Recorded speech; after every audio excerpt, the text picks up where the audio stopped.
वो गया नहीं, फिर दिल क्यों रोता है?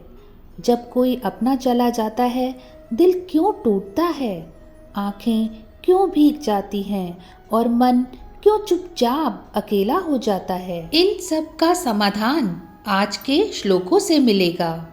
नमस्कार दोस्तों, स्वागत है आपका हमारे आध्यात्मिक चैनल गीता सरल रूप @अतुल्य सीख पर।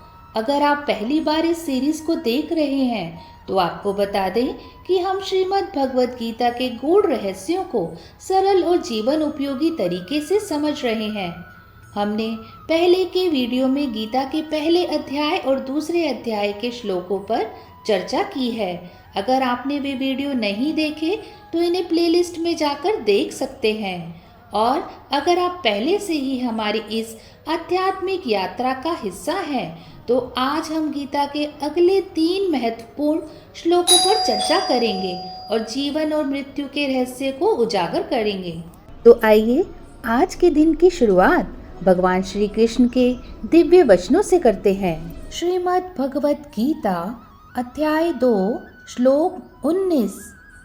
य एनं वेति हन्तारये यश्चैनं मन्यते हतम् उभौ तौ न विजानीतो नायं हन्ति न हन्यते।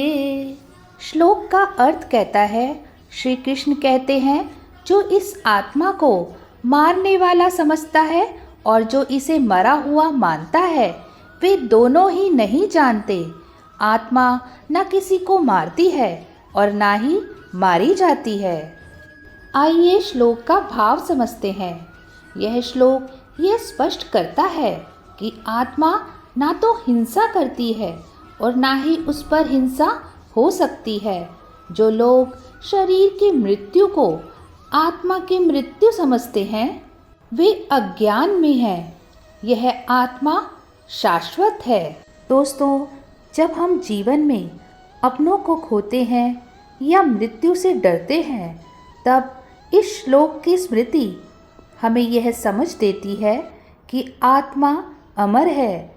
केवल शरीर नष्ट होता है, आत्मा कभी नष्ट नहीं होती।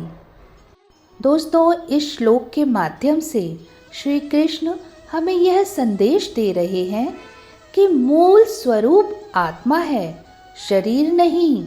जो मरते हैं वे केवल शरीर त्यागते हैं। आत्मा नष्ट नहीं होती, इसलिए शोक या भय की आवश्यकता नहीं है। श्रीमद् भगवद गीता अध्याय 2 श्लोक 20।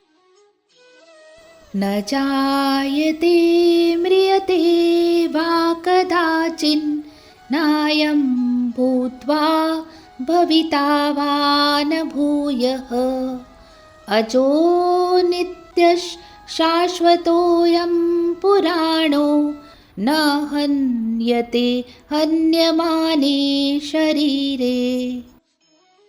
श्लोक का अर्थ कहता है, श्री कृष्ण बताते हैं, आत्मा कभी जन्म नहीं लेती और ना ही मरती है। यह ना तो उत्पन्न हुई ना ही उत्पन्न होगी। यह अजन्मा, नित्य, शाश्वत और पुरातन है। शरीर के नष्ट होने पर भी यह नष्ट नहीं होती। आइए श्लोक का भाव समझते हैं। श्री कृष्ण यहाँ आत्मा की अमरता की पुष्टि करते हैं। वे कहते हैं, आत्मा नित्य काल तक विद्यमान है। यह समय और जन्म मरण के बंधन से परे है। दोस्तों, इस श्लोक में जो हमें संदेश मिला है उसे हमें अपने जीवन में ग्रहण करना अति आवश्यक है कि आत्मा अमर है। जीवन का विनाश आत्मा का विनाश नहीं है। यह ज्ञान मनुष्य को निर्भय और स्थिर बनाता है।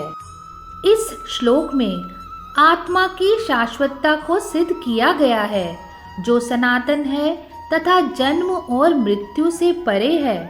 परिणाम स्वरूप आत्मा के स्वरूप को 6 श्रेणियों में विभक्त किया गया है।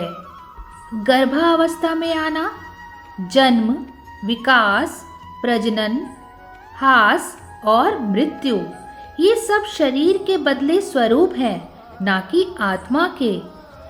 जिसे हम मृत्यु कहते हैं वह केवल शरीर का विनाश है, किंतु शाश्वत आत्मा शरीर के सभी परिवर्तनों से अछूती रहती है, अर्थात शरीर में समय समय पर होने वाले परिवर्तनों का आत्मा पर कोई प्रभाव नहीं पड़ता। श्रीमद् भगवत गीता अध्याय 2 श्लोक 21।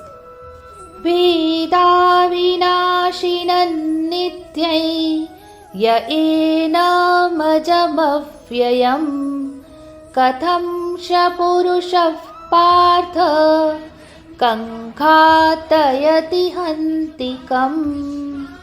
श्लोक का अर्थ कहता है, श्री कृष्ण कहते हैं अर्जुन से, हे पार्थ, जो व्यक्ति इस आत्मा को नित्य, अजन्मा, अविनाशी और शाश्वत जानता है, वह कैसे किसी को मार सकता है या मरवा सकता है। आइए श्लोक का भाव समझते हैं। यह श्लोक आत्मा की सही पहचान रखने वाले मनुष्य की मानसिक स्थिति को दर्शाता है। ऐसा व्यक्ति जानता है कि शरीर की मृत्यु आत्मा को प्रभावित नहीं करती।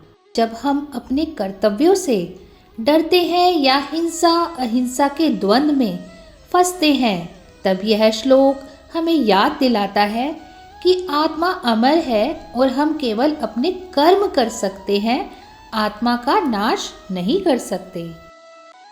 इस श्लोक के द्वारा श्री कृष्ण हमें यह संदेश देना चाहते हैं कि सच्चा ज्ञानी न किसी को मारता है, ना मारा जाता है।